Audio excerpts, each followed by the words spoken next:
Mis hermanos, Pablo ha estado hablando acerca de la edificación de la iglesia de manera colectiva. Todos los que pertenecen al pueblo de Dios, todos los que pertenecen a una congregación, están llamados a poder edificar la iglesia. Todo cristiano, nos ha estado diciendo Pablo, es activo y está involucrado en esta edificación. Debemos ser diligentes todos los creyentes, todos aquellos que fuimos salvos, para poder edificar el edificio de Dios. Así que Pablo nos ha dicho que no hay un cristiano que puede ser pasivo en la edificación de la iglesia, ¿no? Como en muchas denominaciones en sus estatutos lo dividen, ¿no? Cristianos activos, cristianos pasivos, ¿no? Y no es así. Las Escrituras nos enseñan de que cada creyente que ha sido salvo por el Señor es activo y está involucrado en la edificación del templo de Dios. Y en el versículo 16-17, que el día domingo pasado hemos visto, nos ha dicho que aún el que no hace nada dentro de la iglesia, aún aquella persona que es pasivo, podríamos decir en un sentido, que simplemente está ahí y no hace nada en la edificación de la iglesia, debe tener cuidado. Porque al no hacer algo para la edificación de la iglesia, está haciendo algo para la destrucción de la iglesia. El versículo 16 y 17 nos ha dado una advertencia muy importante y seria para cada uno de los hijos del Señor. Cualquiera persona que es pasivo, cualquiera persona que no está involucrado en la edificación del templo de Dios, lo que está haciendo es destruir el templo de Dios. Y Dios dice, aquel que no está haciendo su voluntad, Dios lo destruirá a él. Y habíamos dicho que esto, en el contexto del cristiano, de un hijo de Dios, Dios le disciplina a esa persona de manera especial.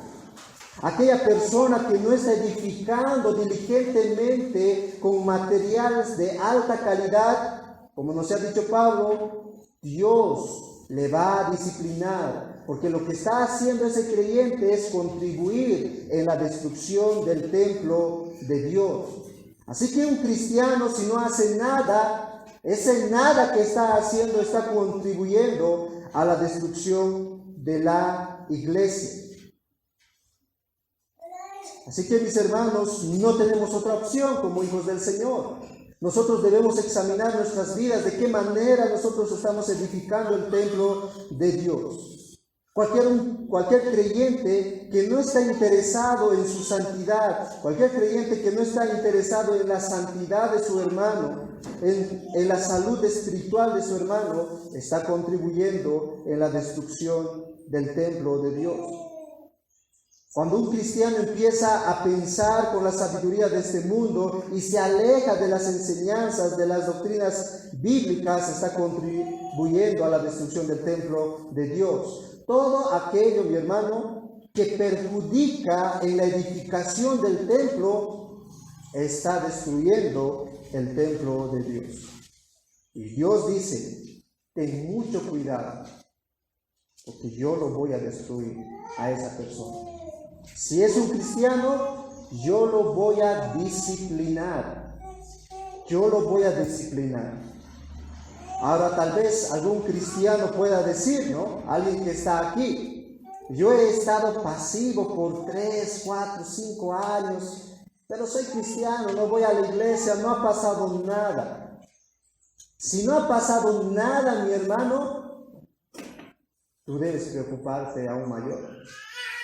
¿Por qué? Porque dice Hebreos que al que ama disciplina, y cualquiera de sus hijos que quiera hacer lo que él quiera conforme a su voluntad, Dios lo va a disciplinar y lo va a traer a su camino, porque Dios ama a sus hijos.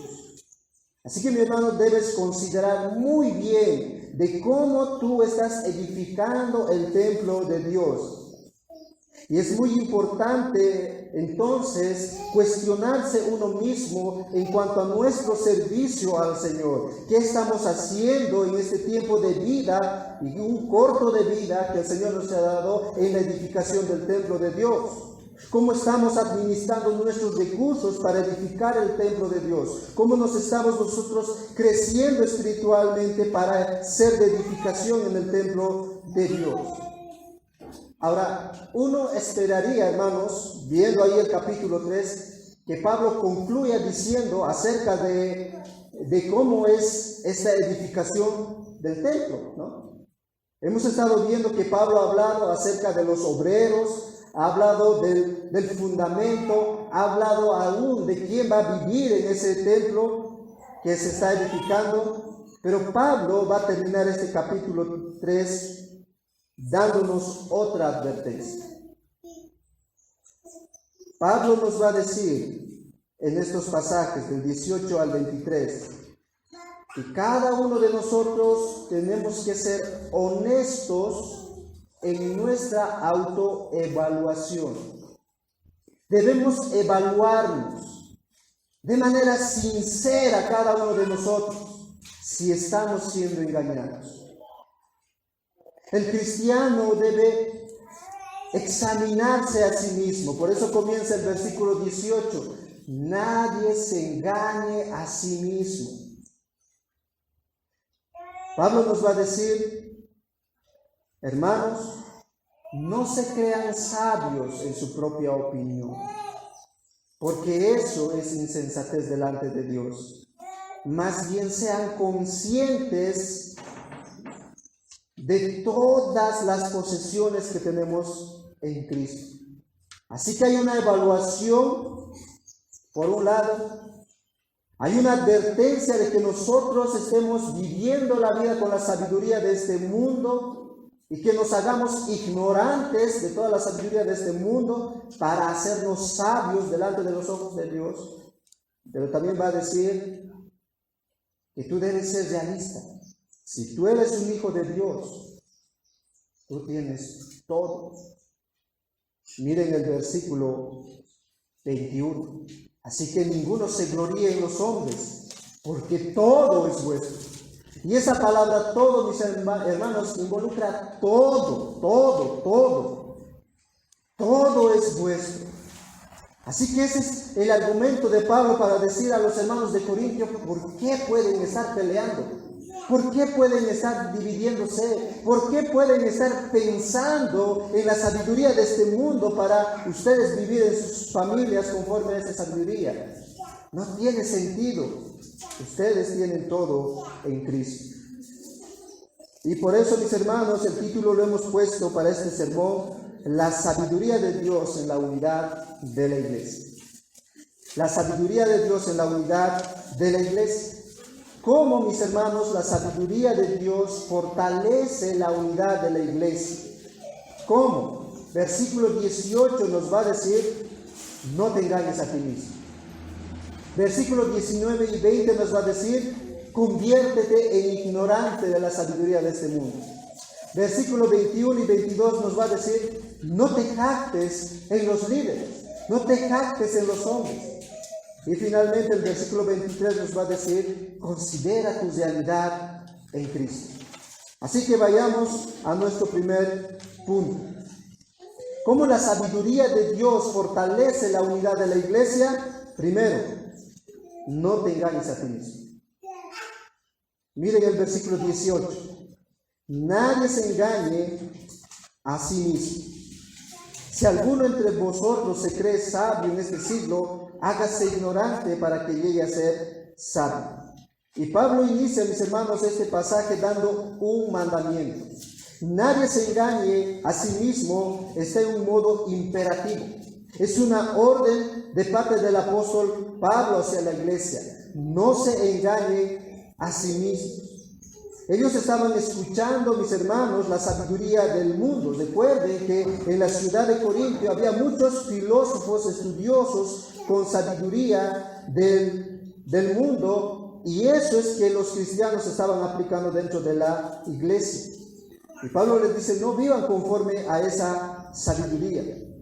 no se autoengañen ustedes mismos. Porque el autoengaño para Pablo, mis hermanos, es otra de las cosas que está contribuyendo a la destrucción del templo de Dios, que son ellos mismos. Posiblemente muchos de estos hermanos de Corintios, al escuchar la sabiduría de los filósofos, querían introducir esa filosofía para poder administrar la iglesia. Y les dice, tengan mucho cuidado, no se autoengañen con aquello. Mis hermanos, uno se puede engañar a sí mismo cuando trata de justificar sus pensamientos, cuando trata de justificar sus palabras o sus acciones. Uno no quiere admitir que está equivocado, eso es un autoengaño. Por ejemplo, eso vemos en la vida de los fariseos. Los fariseos creían y para ellos estaban tan seguros de cómo ellos estaban administrando los asuntos espirituales de Dios. Y cuando Jesucristo les confronta con aquello, pues ellos no querían admitir que estaban equivocados. El autoengaño, mis hermanos, es como, por ejemplo, no sé si alguna vez ha pasado esto contigo, cuando un niño, un niño que está apenas empezando a agarrar el lápiz, hace un dibujo, y el niño hace todos unos garabatos, y el padre le dice, para hacerle sentirle bien al niño, pues, qué bonito está tu dibujo.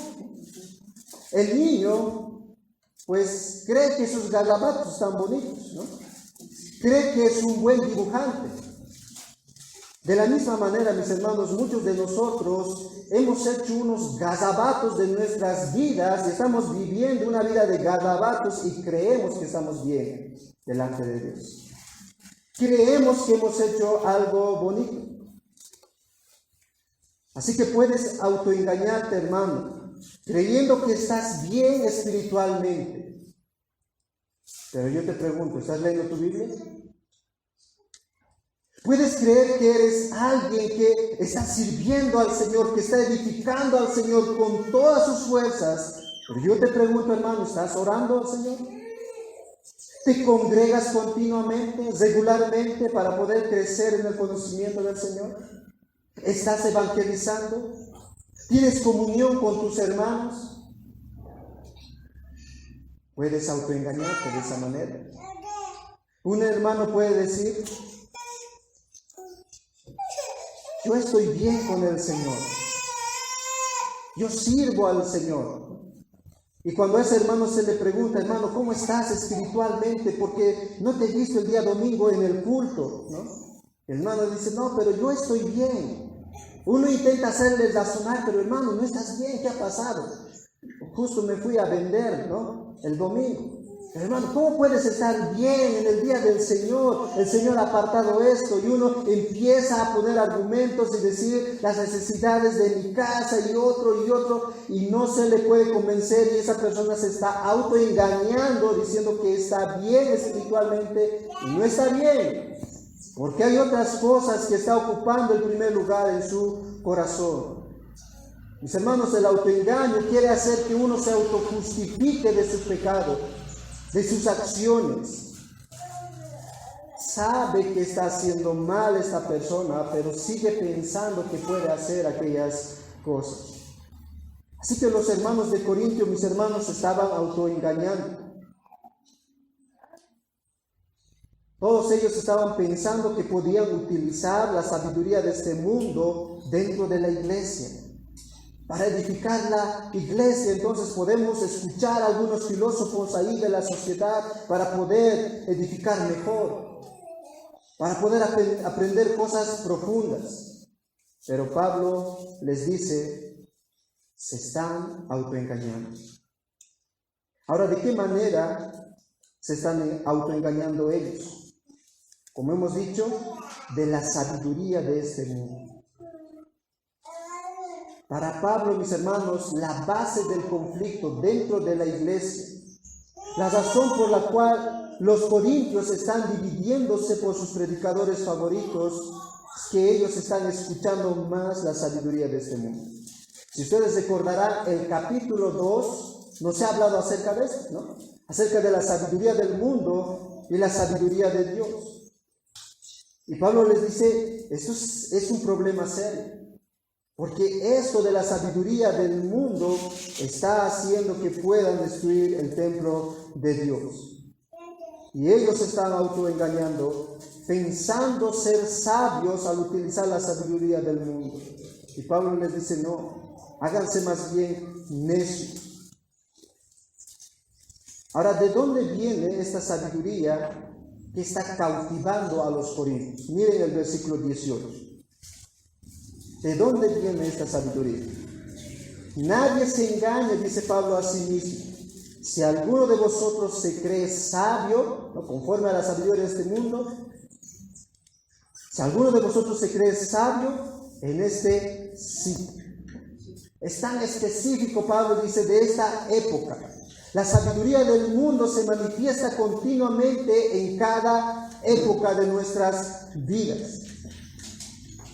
Así que aquí Pablo está ayudando a los corintios a pensar. Ustedes están viviendo en un contexto, en la ciudad de Corinto, un lugar donde los hombres están afanados en la compra y venta. Hay alta vanidad en cuanto a la compra y venta, porque hemos dicho que Corinto está situado en un lugar donde los barcos llegaban y por ahí tenía que pasar a otras ciudades todos aquellos alimentos que traían ahí. Así que muchas de las personas están afanados en las cosas del mundo, pero a la misma vez hay muchos filósofos que están ahí cautivando a los cristianos. Y Pablo les dice, ese contexto les está atrapando. Esa forma de vida les está atrapando, les está cautivando, y eso quieren hacer ustedes dentro de la iglesia. Y no puede ser así. Y mis hermanos, eso no es diferente a la época en la cual nosotros vivimos. Hoy en día se está introduciendo mucha filosofía en nuestros trabajos, en nuestros colegios, en las universidades. Y muchas veces nosotros queremos vivir de esa manera. Y muchas veces pensamos que esas filosofías, esas estrategias que aprendemos en el mundo, podemos utilizarlo dentro de la iglesia.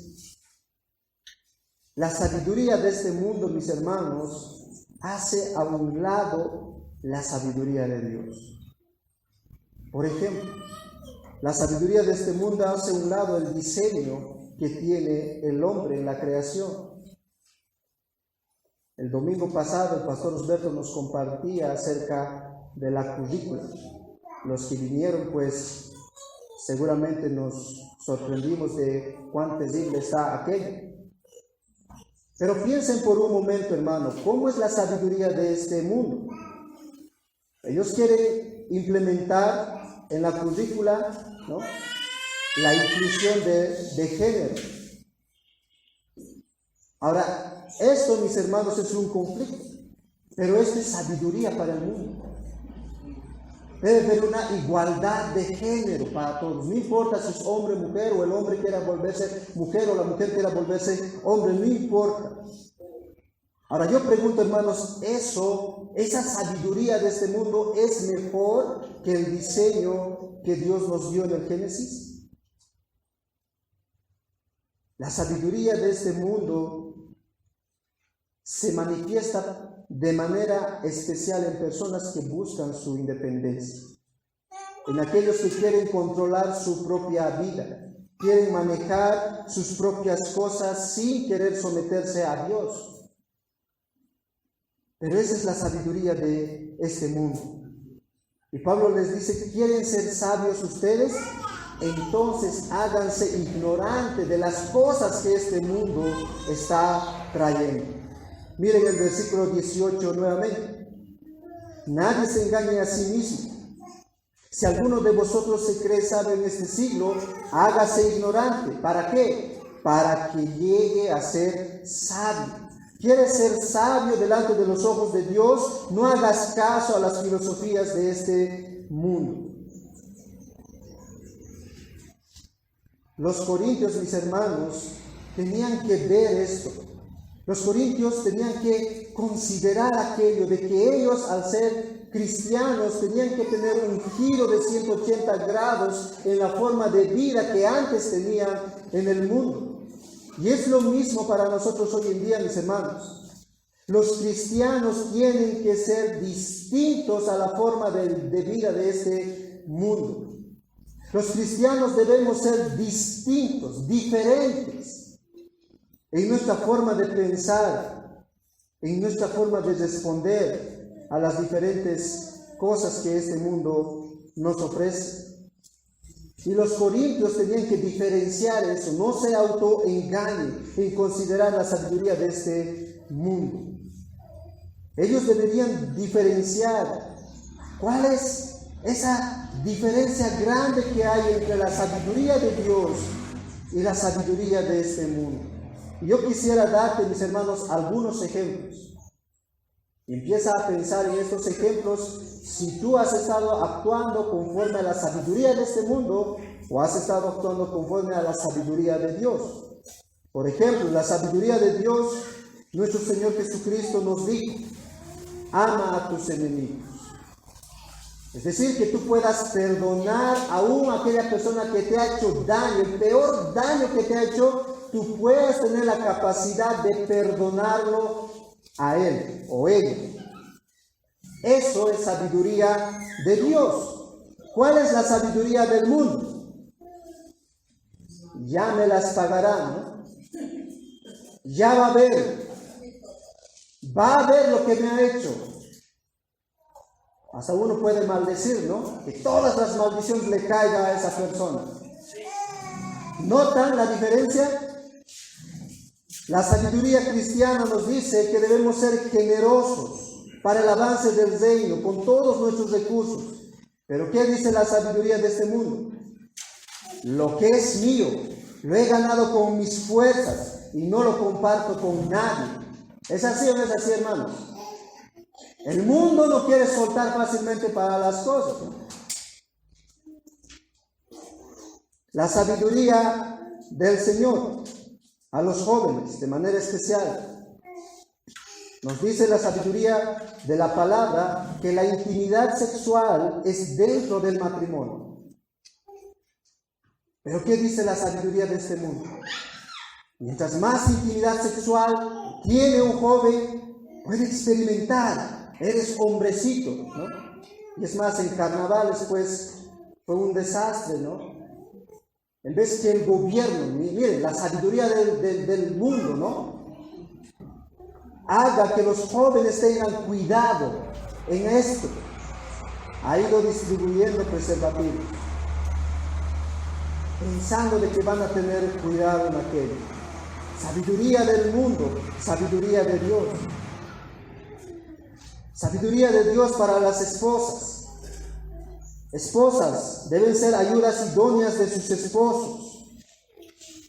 ¿Pero qué dice el mundo? No, nosotros tenemos que tener nuestros propios recursos, ¿no? Nosotros debemos ser empoderadas. Podemos ser igual que los varones. Esa es la sabiduría de este mundo. Esposas, ¿qué es lo que dice el Señor en su sabiduría? Sométanse a sus esposos. ¿Pero qué dice la sabiduría de este mundo?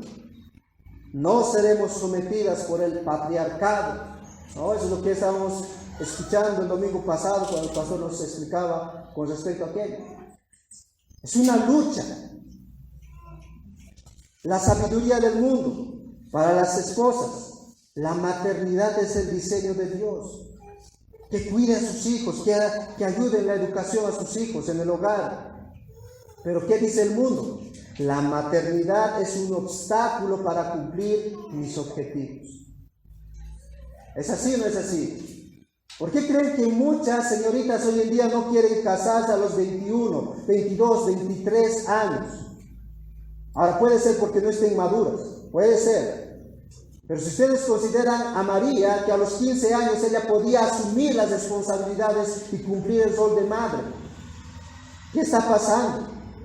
La sabiduría de este mundo, ¿no? Que el tener un hijo puede, pues, estorbar en mis propósitos, en mis objetivos. Sabiduría del mundo. Esposos, ¿Qué es lo que dice la sabiduría de Dios? Amen a sus esposas, den sus vidas por sus esposas. Pero ¿qué dice el mundo? Mientras más la someto a ella, yo tengo el control. Esposos, suplan económicamente y espiritualmente en el hogar, es lo que dice la sabiduría de Dios. Pero ¿qué dice la sabiduría de este mundo? No, el hombre trae la plata al hogar, listo, ya cumplió su deber, ¿no? Ya tienen todo dentro de la casa. A los hombres casados, la sabiduría de Dios nos dice, deben ser maridos de una sola mujer. Pero ¿qué dice la sabiduría de este mundo? Puedes engañarle nomás a tu esposa, la cosa es que no te hagas pillar. No es el consejo de muchos hombres incrédulos. Y mis hermanos, podemos dar muchos contrastes de lo que es un cristiano que utiliza, que está bajo la sabiduría de Dios, y alguien que no está bajo la sabiduría de Dios. Y Pablo dice, no escuches la sabiduría de este mundo. Hazte ignorante en la sabiduría de este mundo. Si este mundo te está bombardeando con muchas cosas feministas, machistas, no hagas caso. Todo lo que se expecta, mis hermanos, a la honra y gloria a Dios en nuestras vidas deben ser vividas bajo la sabiduría de Dios. Y Pablo les dice, examínense, no se autoengañen, no estén buscando la sabiduría de este mundo y estén viviendo conforme a él. Ahora, el propósito de Pablo es que los corintios, mis hermanos, sigan el evangelio que está predicando. El Señor debe ser su guía, su palabra debe ser su guía, y en Él deben confiar por completo. Si necesitan sabiduría, dice la palabra de Dios en Santiago 1:5, pídanla a Dios, el cual nos puede dar en abundancia y no nos puede reclamar de cuánto nosotros le podemos pedir sabiduría. Esa sabiduría, mis hermanos, hará que edifiquemos el templo de Dios con material de alta calidad. Así que no te engañes a ti mismo. Si piensas honrar a Dios con la sabiduría de este mundo, porque eso no es la voluntad de Dios, mi hermano. Así que eso es lo primero que dice el apóstol Pablo. ¿Cómo nosotros podamos fortalecer la unidad de la iglesia? Examinémonos. ¿De qué manera lo estamos haciendo? Pero en segundo lugar nos dice, conviértete en ignorante de la sabiduría de este mundo. Conviértete en ignorante de la sabiduría de este mundo. Miren el versículo 19 y 20. Porque la sabiduría de este mundo es insensatez para con Dios, pues escrito está, Él prende a los sabios en su astucia de ellos, y otra vez el Señor conoce los pensamientos de ellos que son vanos. ¿Por qué razón, mis hermanos, debemos hacernos ignorantes de esta sabiduría que este mundo una y otra vez quiere poner en nuestras mentes? Porque Dios la detesta. Dios aborrece, mis hermanos, la sabiduría que se origina en el corazón de los hombres. Dios odia esa sabiduría, porque esa sabiduría hace que se separen de la sabiduría de Dios. Mis hermanos, fue la sabiduría del hombre que trajo todo el caos en el mundo. Adán y Eva escucharon otra sabiduría. Satanás. ¿Es así o no es así, hermanos?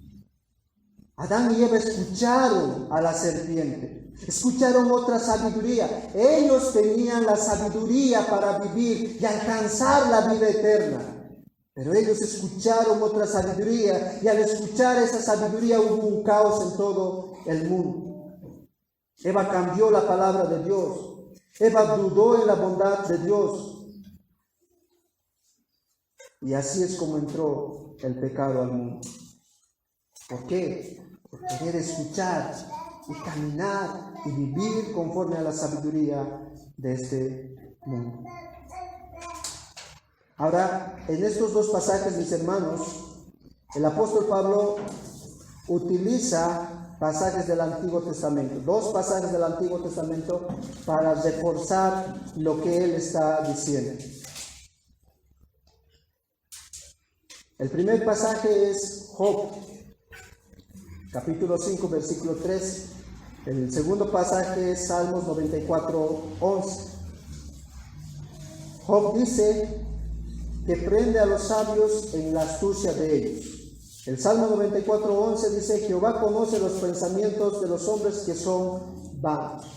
En resumen, estos dos pasajes, para Dios, mis hermanos, para Dios la sabiduría de este mundo es una necedad.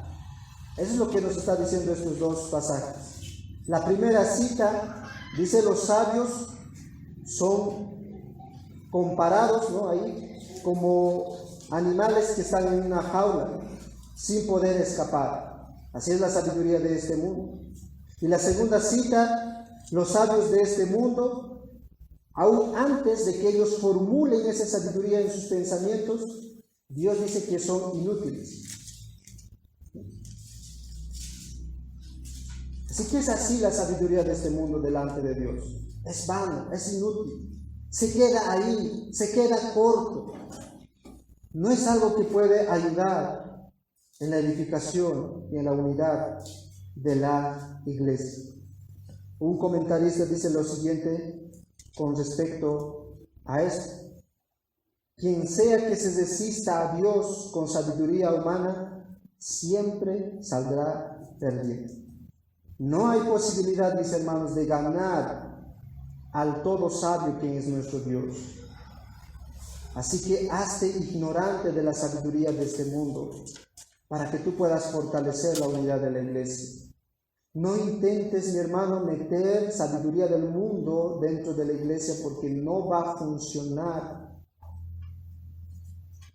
Es más, puede hacer daño a la iglesia.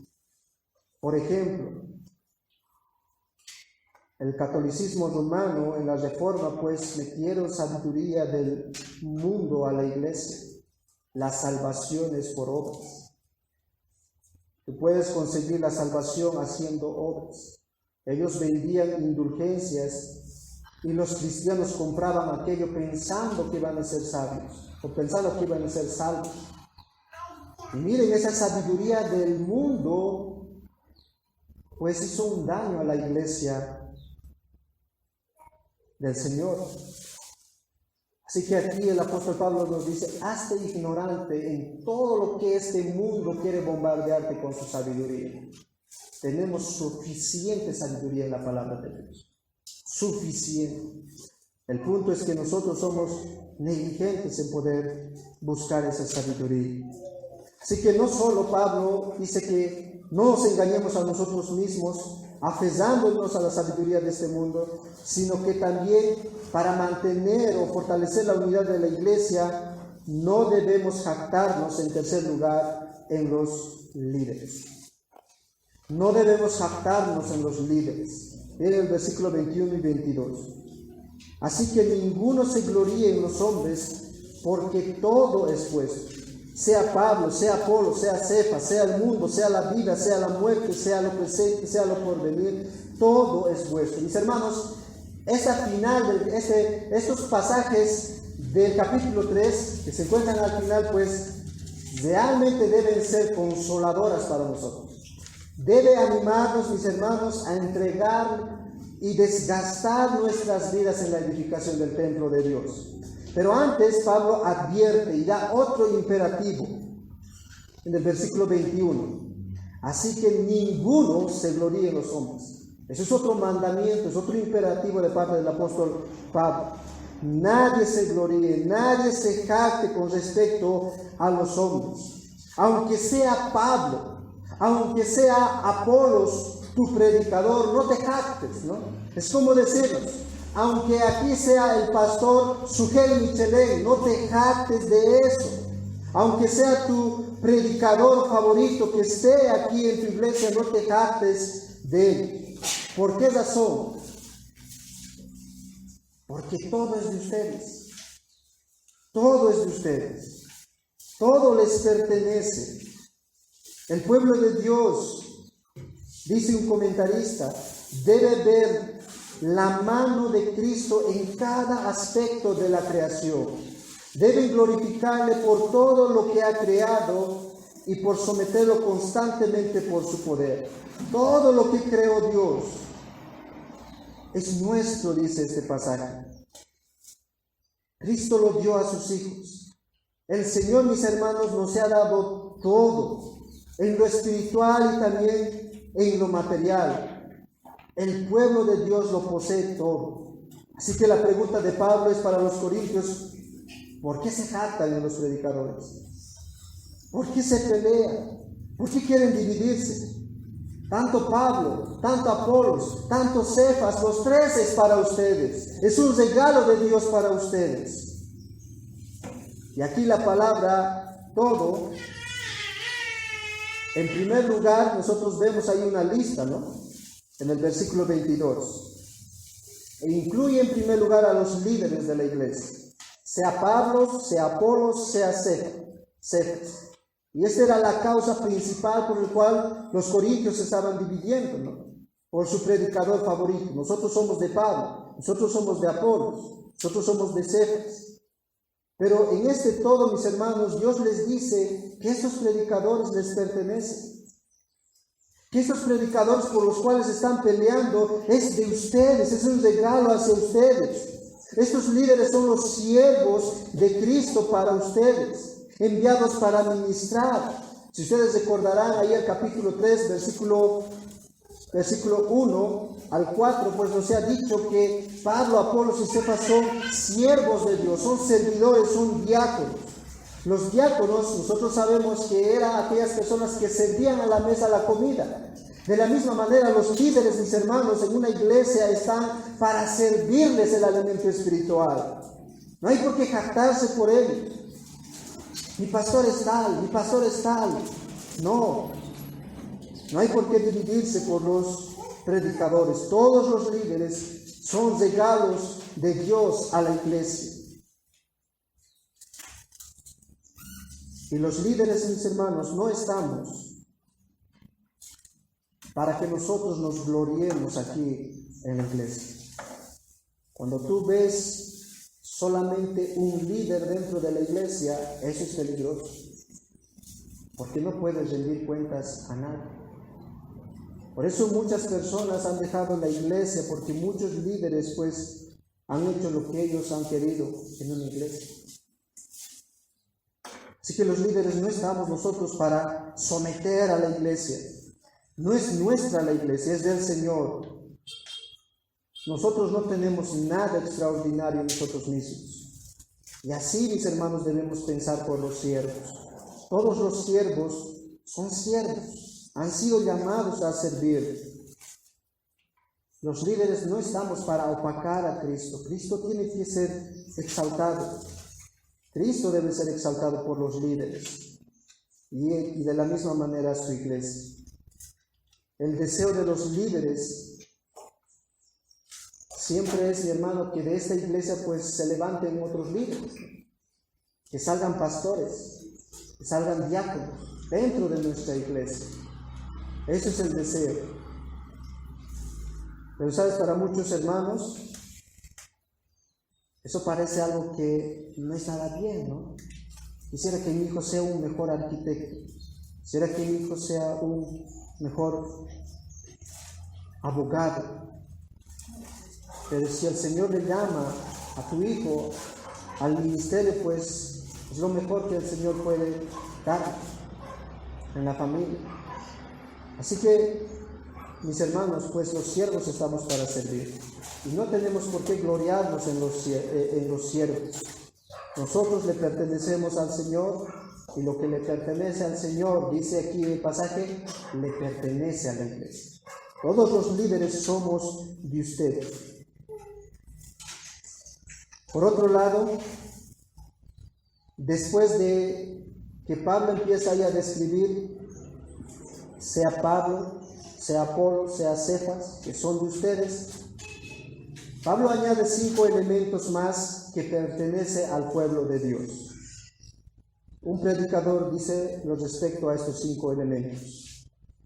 Estos 5 elementos son los últimos principios que tiranizan la existencia humana.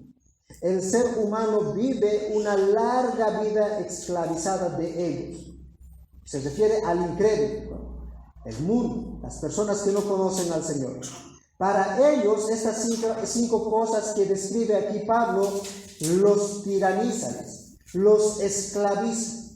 Los hombres viven afanados en esas cosas. Pero para el cristiano estas cosas son de beneficio. Para el cristiano estas cosas son de beneficio que nos acerca más a Cristo.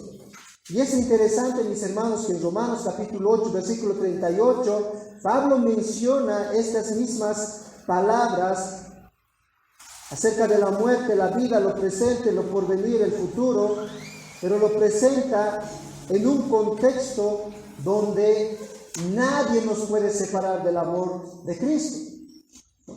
Nadie nos podrá separar del amor de Cristo. Sea la muerte, la vida, lo porvenir, cualquier otra cosa, nada nos puede separar. Y Pablo está diciendo, todos estos cinco elementos es de beneficio para el cristiano. Es para el beneficio para la iglesia. Ahora, ¿de qué forma estos son de beneficio para la iglesia? Estos cinco elementos son de beneficio. Sea el mundo, dice ahí, sea la vida, sea la muerte, sea lo presente, sea lo porvenir, todo es vuestro. Todo lo poseemos por Cristo. Y Romanos capítulo 8, 28 nos dice, sabemos que todas las cosas nos ayudan a bien, los que están en Cristo.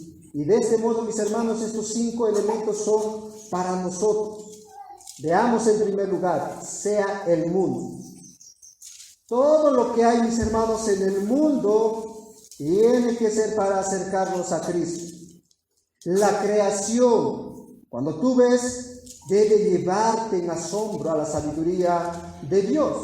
¿Acaso no es así cuando Job pasa por la prueba? ¿De qué manera Dios se revela a él para que Job pueda aprender lo sabio que es Dios? Job le empieza a describir acerca de la creación. ¿Dónde estabas tú cuando yo estuve creando los mares? ¿Dónde estabas tú donde se estaba creando todo esto? ¿Dónde estabas tú? Así que toda la creación, mis hermanos, para nosotros es para nuestro beneficio, para asombrarnos de Dios. John MacArthur dice con respecto a esto, este mundo presente ya nos pertenece, con sus maravillas y glorias, sus imperfecciones y desilusiones. El creyente puede apreciar el mundo como el incrédulo no puede apreciar el mundo. Mis hermanos, el incrédulo piensa que este mundo es el infierno. Una vez estuve evangelizando a un joven y él quería desaparecer de este mundo porque todo lo malo le estaba pasando en este mundo.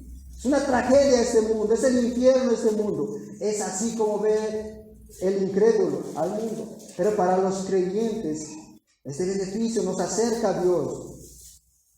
Nosotros sabemos de dónde venimos, por quién fuimos hechos, por qué nosotros estamos en este mundo y cuál es nuestro destino. Nosotros sabemos, pero el mundo, mis hermanos, doctores, licenciados, personas con grandes estudios, no pueden responder a estas preguntas.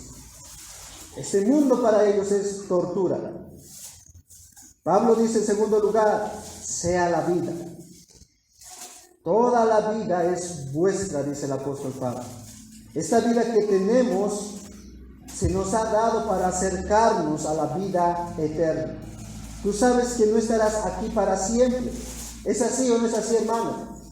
En la conferencia de lunes y martes, pues, algo que se estuvo resaltando es que nosotros los cristianos somos peregrinos.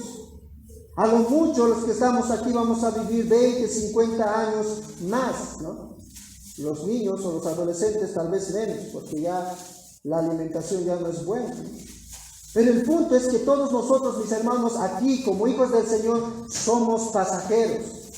Pero la vida que Dios te dio, la salud que Dios te dio, los dones que Dios te dio, los talentos, las habilidades están para prepararte para esa vida eterna.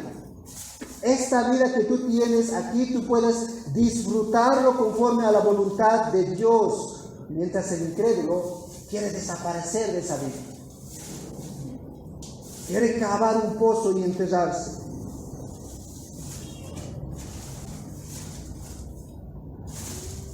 Y es por esa razón, mi hermano, que tú debes desgastar tu vida, esta única vida que el Señor te da, al servicio del Señor. ¿Ven? ¿Por qué debemos edificar el templo de Dios con material de alta calidad? Porque esta vida es vuestra, y esta vida es pasajera, y esta vida debe prepararte para la vida eterna. Así que tú debes desgastar esta corta vida que tienes para el avance del reino. Nosotros estábamos muertos en nuestros delitos y pecados, dice el apóstol Pablo. Pero en Cristo, ahora Pablo dice, la vida es vuestra. Tienes una nueva vida. Una vida de calidad que ningún incrédulo puede experimentar. Y esa vida no disminuye en el cristiano. Es más, mi hermano, la vida que ahora tienes en Cristo, esa vida que Dios te ha dado, esa nueva vida, en esa vida Dios habita. En Juan capítulo 14, versículo 23, el Señor Jesucristo nos dice que el que me ama, mi palabra guarda, y mi Padre le amará. Y vendremos, dice el Señor Jesucristo, vendremos, es decir, Dios el Padre y el Hijo, vendremos a Él y haremos morada en Él. Mi hermano, tu vida, la vida que el Señor te dio, como Pablo lo ha ido diciendo desde el capítulo 2, es la morada de Dios. Así que esa vida puede ser disfrutada bajo la voluntad de Dios. En tercer lugar, Pablo dice ahí, sea la muerte. Mis hermanos, la muerte es la entrada para el cristiano para el disfrute pleno con Dios. La muerte no es el fin para los creyentes.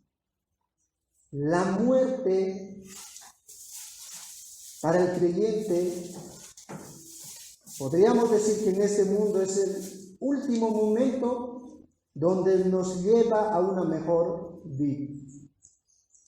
Mientras para el incrédulo tiembla con la muerte. Tiene temor de la muerte. Pero el cristiano no. La muerte aún es vuestra, dice, porque la muerte te lleva a una mejor vida. Y mis hermanos, los cristianos debemos esperar ese día. Debemos prepararnos para ese día, la muerte. Si aún todavía tenemos temor, y siendo sinceros, yo también tengo miedo. Cuando estuve soltero no tenía miedo de la muerte, ahora que estoy casado tengo miedo, porque pienso en mi esposa y en mi hijo. Pero mis hermanos, Pablo dice aquí, una muerte es para ustedes. Todo lo que la muerte le puede hacer al creyente, ¿saben qué es? Es entregarle más a Jesús. Eso es la muerte para nosotros. Nos entrega a Jesús, nos acerca a Jesús. ¿Por qué? Porque la muerte fue vencida por nuestro Señor Jesucristo en la cruz del Calvario. Cuando Jesucristo resucitó, la muerte fue vencida.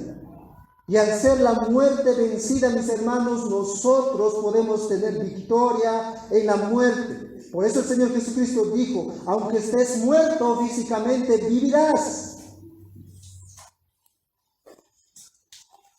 No te preocupes por la muerte, en otras palabras Pablo nos dice aquí. En Cristo podemos despedirnos de este mundo glorificando a nuestro Señor.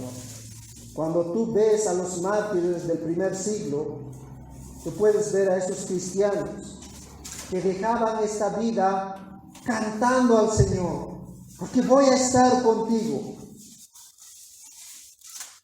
Y para Pablo, la muerte era ganancia, porque para mí el vivir es Cristo y el morir es ganancia, es riqueza. Pablo también dice en el versículo 24 y 23 de Filipenses 1, partir a la presencia de Dios es muchísimo mejor. Mi hermano, ¿tú piensas de esa manera con respecto a la vida? Eso es lo que debemos aprender de estos pasajes. La vida, la muerte es para nosotros y trae beneficios. En cuarto lugar dice, sea lo presente. Y eso hace referencia, mis hermanos, a todo lo que tenemos y experimentamos en esta vida. Y aquí incluye lo bueno y los malos momentos que nosotros vivimos, lo agradable y lo doloroso, las alegrías y las desilusiones que pasamos en esta vida, en el presente, la salud y la enfermedad, ¿no? El contentamiento y el dolor. Todas esas cosas que experimentamos en el presente es para nuestro beneficio, porque dice Romanos capítulo 8, versículo 37 y 39. Antes en todas estas cosas del presente, ¿notan? En todas estas cosas, dice el Pablo, somos más que vencedores por medio de aquel que nos amó. Por lo cual estoy seguro, tiempo presente nuevamente el apóstol Pablo, de que ni la muerte, ni la vida, ni ángeles, ni principados, ni potestades, ni lo presente, ni lo porvenir, ni lo alto, ni lo profundo, ni ninguna otra cosa creada nos separará del amor de Dios que es en Cristo Jesús. Mis hermanos, Dios en el presente hace todas las cosas para nuestro bien. Romanos 8:28 de nuevo. Todas las cosas nos ayudan a bien en el presente. Y como dije hace un momento, tanto lo bueno, lo malo, lo agradable, lo doloroso, las alegrías, las desilusiones, la salud o la enfermedad, todo lo que experimentamos, para el creyente es beneficio. Pero para el incrédulo el presente, cuando tienen un conflicto, ellos quieren matarse, ellos quieren desaparecer, o ellos no quieren asumir sus responsabilidades. Pero para el creyente, aquello nos acerca más al Señor. Y finalmente dice, sea lo por venir. Es decir, el futuro es vuestro. Nuestro futuro, mis hermanos, escucha bien, está seguro en Cristo. Nuestro futuro está seguro en Cristo. Como hemos leído el pasaje, nada podrá separarnos del amor de Dios en Cristo Jesús. Pero además de que el futuro es seguro para nosotros, también, mis hermanos, las bendiciones celestiales que van a venir en el futuro son seguras para nosotros los cristianos. El futuro para el incrédulo es incierto. Nosotros sabemos que ellos van a tener una condenación en el infierno. Y muchos de los incrédulos quieren tapar sus oídos para esa verdad que les espera. Por eso ellos piensan vivir este mundo conforme a sus deseos carnales. Pero nosotros sabemos de que nuestro futuro es seguro. Así que, mi hermano, como Pablo dice ahí en el versículo 22, sea este mundo, sea la vida, sea la muerte, sea lo presente, sea lo porvenir, todo es de ustedes. Pregunta, ¿por qué dividirse? ¿Por qué dividirse? ¿Por qué pelearse entre hermanos? ¿Por qué utilizar sabiduría del mundo si todo nos pertenece a nosotros? Tenemos todo en Cristo, mis hermanos. Así que ¿por qué no desgastar nuestras vidas al servicio de nuestro Dios? Todo es nuestro en Cristo. Todo es nuestro. Mi hermano, ¿eso te anima? ¿Eso te alienta para que tú puedas considerar en tu vida si eres un negligente obrero? O tal vez eres un obrero del reino de Dios que primero ha estado pensando en sus necesidades y después en la iglesia. Eso no te anima para poder servir al Señor. Ya te pertenece todo a ti. Así que mis hermanos, nosotros podemos fortalecer la unidad de la iglesia al no engañarnos a nosotros mismos, pensando utilizar la sabiduría de este mundo.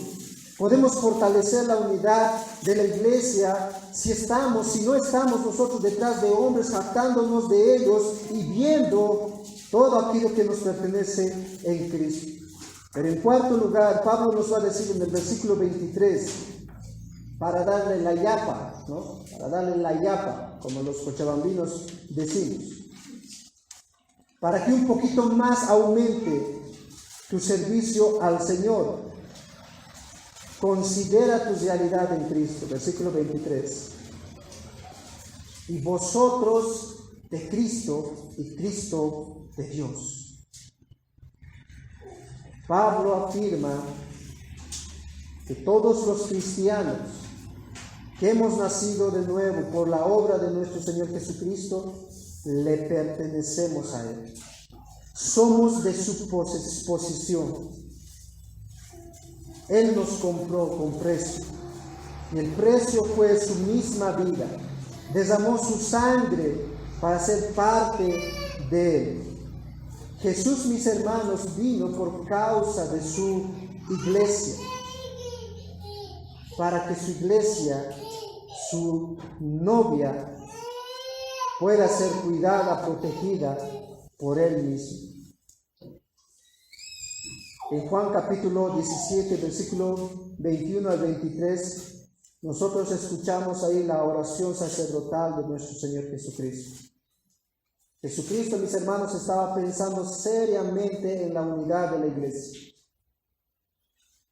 Tal vez la necesidad de nosotros las personas es pues tener más dinero, tener más posesiones, ¿no? O tener algunas cosas materiales. Tal vez esa es nuestra necesidad para nosotros principal, pero para el Señor no era esa la necesidad. Antes de que el Señor Jesucristo vaya a la cruz del Calvario, mis hermanos, Él oró por la iglesia. Él oró por la perfección de la unidad de Cristo. Así que, mi hermano, ¿cómo nosotros podemos atrevernos a destruir la iglesia del Señor? ¿Cómo podemos dividirnos por ciertas cosas si estamos unidos en Cristo? Eso es algo contradictorio. Así que, mi hermano, considera tu unión con Cristo. Tú le perteneces a Él. Y sabes, tu voluntad ya no es tu voluntad. Tu voluntad le pertenece a Cristo. Todo lo que Cristo ama, todo lo que Cristo desea que sea hecho en la tierra, debe ser nuestro profundo anhelo de nosotros. Y si es así en nuestras vidas, mi hermano, nosotros podemos decir, así como el apóstol Pablo, ¿no? Señor, ¿qué quieres que yo haga? Cuando Pablo tuvo ese encuentro con el Señor Jesucristo, él entendió que ahora no se pertenece a él mismo. Ahora su vida le pertenece a su Señor. Por eso él dijo, Señor, ¿qué quieres que yo haga? Hermano, pregúntale al Señor, ¿de qué manera, Señor, puedo servirte mejor en la edificación de tu iglesia? Señor, ¿qué quieres que yo haga? Examina los talentos, los dones que el Señor te ha dado. Examina todos los recursos que Dios te ha provisto a ti, para que puedas tener mayor luz para poder servir al Señor. Así que nosotros, mis hermanos, le pertenecemos a Cristo. Y en Cristo, mis hermanos, nuestra vida está segura. En Cristo lo tenemos todo. En Cristo estamos más que satisfechos con todo lo que este mundo puede ofrecernos. Pero para terminar, el apóstol Pablo le da una yapita más. Dice el versículo 23. Y vosotros de Cristo y Cristo de Dios. Es como para que selle todo lo que ha dicho. Cristo es de Dios Dios envió a su Hijo al mundo para realizar su obra como mediador. Dios, mis hermanos, Dios es, por medio de Jesucristo, la fuente de todas las bendiciones para su pueblo. Los cristianos tenemos todo en Cristo. ¿Saben por qué? Porque Cristo tiene todo de Dios. Antes que Jesucristo ascienda a los cielos, Él dijo, ¿no? Toda potestad me ha sido dada. Todo le pertenece a Cristo. Y porque todo le pertenece a Cristo, nos pertenece a nosotros en Cristo. Y podemos disfrutar de todas las bendiciones que el Señor nos manda. Así que, mi hermano, considera tu realidad en Cristo. ¿Eres su hijo? ¿Eres un hijo del Señor? ¿Le perteneces a Él? ¿O vas a seguir viviendo conforme a tu voluntad? Mi hermano, ¿tiene algún valor para ti el precio que Cristo pagó para hacerte su posesión? ¿Tiene algún valor para ti? Si tiene algún valor para ti, mi hermano, ánimo, ánimo. Tenemos todo en Cristo. Sigue trabajando en la edificación de su pueblo. Aún en la tarea más pequeña que se te asigna, sigue siendo fiel al Señor, porque Él te va a recompensar. No con la sabiduría de este mundo, sino con la sabiduría de Dios, que podemos encontrar ahí en su palabra. ¿Por qué? Porque el trabajo que nosotros hacemos para el Señor no es en vano. No es en vano. Él va a recompensar, dice en Corintios capítulo 15. Así que, mi hermano, trabaja en la edificación del pueblo de Dios. Fortalece la unidad de la iglesia que Cristo compró en la cruz del Calvario. Que nuestra iglesia, que nuestra familia, la comunión de los santos, sea, mis hermanos, diferente a cómo es el mundo. Ese es el llamado para cada uno de nosotros. Así que medita continuamente. No sea que tú te estés autoengañando.